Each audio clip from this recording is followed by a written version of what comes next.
দ্বিতীয়বারের মতো আবারও আপনাদের সামনে প্রথম পথ চলা হাজির হয়ে গেল।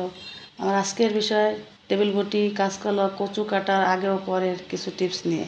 প্রথম পথ চলা শুধু রান্নার বিষয় নিয়ে কথা বলে না, তার মনের ভাবনায় যখন যে বিষয় উঁকি মারে সেই বিষয় নিয়ে সে কথা বলে।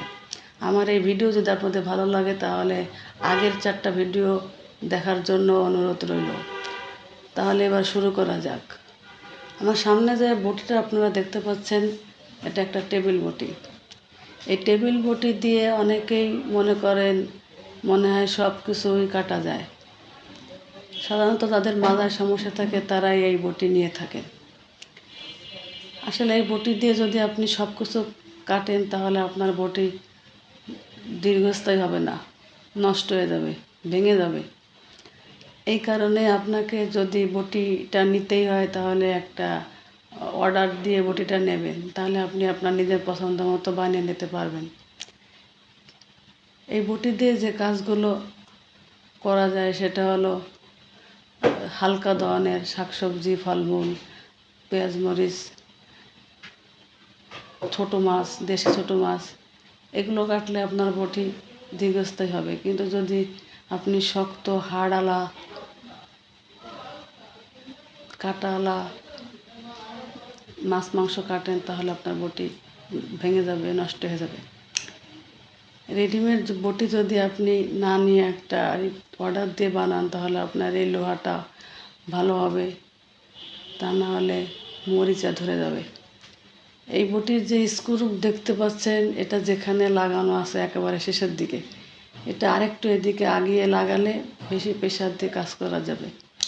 আর এই বটির ঠিক একদম শেষে একটা স্ক্রু সিস্টেম থাকে, সেটা আপনি অর্ডার দিয়ে বানালেই তাদের বললে তারা দিয়ে দেবে।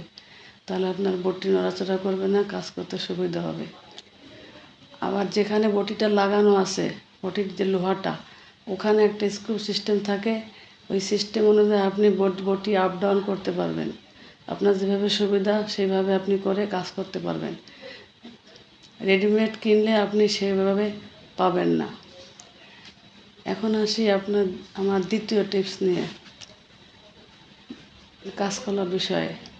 কাঁচকলা কাটার আগে আমাদের প্রথমে একটু হাতে তেল মেখে অথবা এরকম যদি পলিথিনের গ্লাভস থাকে সেটা পরে, অথবা সেটা সম্ভব না হলে 2 হাত পানি দিয়ে ভালোভাবে ভিজিয়ে তারপরে আপনি কাঁচকলাটা কাটবেন। তাহলে আপনার হাত কালো হবে না। প্রথমে কাঁচকলাটা খোসাটা ছাড়িয়ে তারপরে একটু কেচে সরাসরি পানিতে ভিজিয়ে রাখবেন সঙ্গে সঙ্গে, তাহলে হাত কালো হবে না। তারপর রান্নার আগে কয়েকবার ধুয়ে নিলেই হবে, তাহলে আপনার তরকারিও কালচে হবে না। এবার আসি কচু বিষয়ে টিপস নিয়ে। কচু ঠিক একইভাবে খোসা ছাড়িয়ে কেটে পানিতে ভিজিয়ে রাখতে হবে। কাটার সময় অবশ্যই কচু, কাঁচকলা এগুলো ভাজি করলে আপনার একটু 2 পাশে একটু কেচে দিলে ভালো হয়, মশলার ঝাল ভালো ঢোকে। এরপর কচুটা একবার ভালোভাবে ধুয়ে নেবেন। তারপরে হাতে একটা লবণ বা আটার প্যাকেট পরে কিছুটা লবণ দিয়ে আমরা যেরকম মাছ খেচে খেচে ধুই ঠিক সেইভাবে লবণ দিয়ে মেখে রেখে দেবেন। এখানে যদিও আমি হাতে প্যাকেট পরিনি, কারণ হঠাৎ করে আমার ভিডিওটা করা হয়েছে, যার জন্য আমি পড়তে ভুলে গেছি।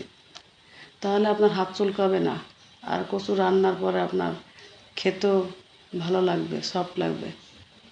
আজ এ পর্যন্তই। পরবর্তী ভিডিও এবং আগের ভিডিও দেখার অনুরোধ রইল। প্রথম পথ চলা।